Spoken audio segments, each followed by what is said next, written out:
आगामी स्थानिक स्वराज्य संस्थांच्या निवडणुकीच्या पूर्वी शिवसेना उद्धव बाळासाहेब ठाकरे गटाला एका मागून एक मोठे राजकीय धक्के बसताना दिसत आहेत।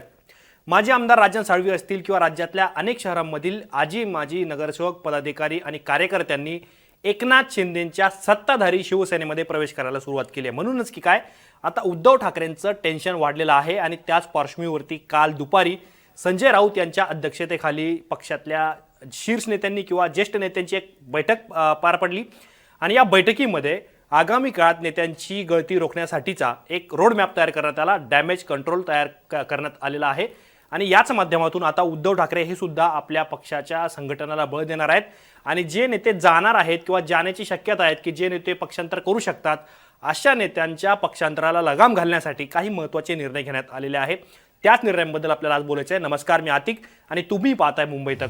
तर उद्धव ठाकरे यांच्या पक्षाच्या बैठकीमध्ये सगळ्यात महत्त्वाचा जो निर्णय झाला तो निर्णय म्हणजे आता इथून पुढे दर आठवड्यातल्या मंगळवारी उद्धव ठाकरेंच्या शिवसेनेच्या महत्त्वाच्या नेत्यांची बैठक ही मुंबईमध्ये पार पडणार आहे आणि या बैठकीमध्ये काय होणार आहे तर या बैठकीमध्ये जे महत्त्वाचे नेते आहेत ते राज्यातल्या संघटनेचा आढावा घेणार आहेत। कुठल्या नेत्याकडे कुठली जबाबदारी आहे, त्याचबरोबर विविध ठिकाणी राज्यामध्ये नेत्यांचे दौरे सुद्धा वाढणार आहेत। पदाधिकारी आणि कार्यकर्त्यांचं म्हणणं जाणून घेतलं जाणार आहे।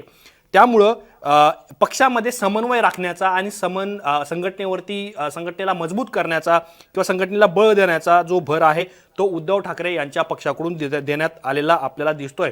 उद्धव ठाकरे यांची संघटनेवरती पकड कमी झाली म्हणूनच की काय नेते एकनाथ शिंदे यांच्या शिवसेनेमध्ये जात आहेत असा सुद्धा कयास अनेक लोकांनी बांधलेला होता, परंतु आता या संघटनेमध्ये बदल करण्याचे संकेत सुद्धा उद्धव ठाकरे यांच्या शिवसेनेकडून देण्यात आलेले आहेत आणि याबद्दल कालच्या बैठकीमध्ये सुद्धा चर्चा झालेली आहे। आताच्या सध्याच्या घडीला शिवसेना ठाकरे गटामध्ये जी पदांची रचना आहे त्या रचनेच्या व्यतिरिक्त सुद्धा काही नेत्यांना पद दिली जाणार आहे, त्यांना विशेष जबाबदारी ही सुद्धा दिली जाईल। म्हणजेच आगामी निवडणुकीच्या पूर्वीच म्हणजे बीएमसी निवडणूक असेल, पीएमसी, पीसीएमसी किंवा राज्यातल्या अनेक जिल्हा परिषदा, नगरपंचायती किंवा महानगरपालिका या निवडणुकीच्या आधी पक्ष संघटनेमध्ये फेरबदल, संघटनात्मक बदल किंवा अशा पद्धतीचे सुद्धा बदल केले जातील आणि सध्याच्या घडीला जे पक्षामध्ये असून पक्ष विरोधी कारवाई करत आहेत, ज्यांच्या तक्रारी ह्या शीर्ष नेत्यांपर्यंत म्हणजेच उद्धव ठाकरे यांच्यापर्यंत पोहोचलेल्या आहेत, या नेत्यांवरती कारवाई करण्याचा इशारा सुद्धा या बैठकीमध्ये दिला गेलाय। याबद्दलची चर्चा सुद्धा झालेली आहे। आता सध्याच्या घडीला शिवसेना उद्धव बाळासाहेब ठाकरे गटामध्ये 14 जणांवरती नेतेपदाची, 43 जणांवरती उपनेतेपदाची आणि 10 जणांवरती सचिव पदाची जबाबदारी आहे।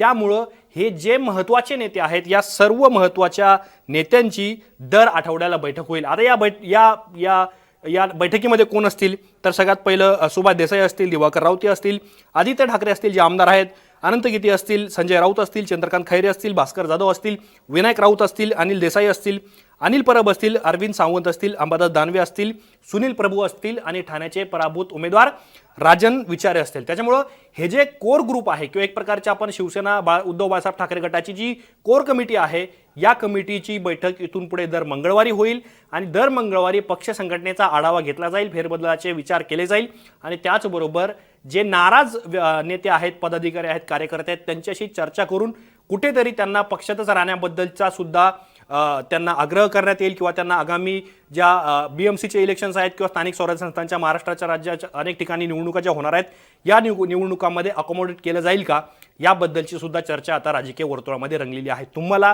या सगळ्या प्रकरणाबद्दल काय वाटतं? शिवसेनेमध्ये ज्या अंतर्गत घडामोडी घडतायत याबद्दल तुमचं नेमकं काय मत आहे? आणि जे नेते सध्याच्या घडीला उद्धव ठाकरेंची शिवसेना सोडून एकनाथ शिंदेंकडे चाललेत त्याबद्दल तुमचं नेमकं काय म्हणणं आहे हे आम्हाला कमेंट बॉक्समध्ये नक्की कळवा। असेच माहितीपूर्ण व्हिडिओ पाहण्यासाठी मुंबई तकच्या यूट्यूब चॅनलला सबस्क्राईब करायला विसरू नका।